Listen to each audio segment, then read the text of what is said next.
The Florida scrub jay is the only species of bird that's entirely limited to the state of Florida. In the pre-Western settlement era, there were over 100,000 of them, maybe 150,000 of them, distributed around the peninsula in places where old sand dunes had left big sandy deposits. Today, those sand dunes are mainly covered with people and houses and orange groves and theme parks and golf courses and so on. And so those dunes, which hold a very unusual stunted oak scrub vegetation, are the only places that Florida scrub jays still live. There are maybe 5,000 or 6,000 individual jays left. Habitat loss is by far the most important reason for their rarity decline. But there's another one, which is that this bird lives in this very restricted kind of habitat. The key to this habitat is that it used to burn on a regular basis. It's a fire-maintained ecosystem.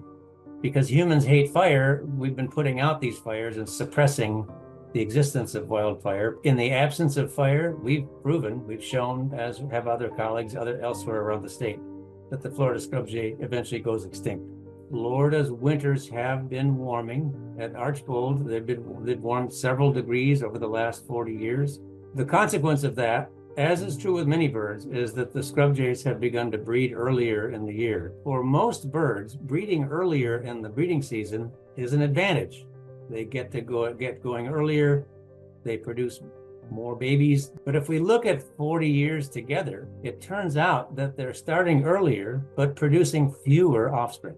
Not only that, but they're working to produce offspring for a longer breeding season. So their net reproductive effort is actually greater after warm winters, but their production of babies is less. This is a really unusual finding in bird ecology.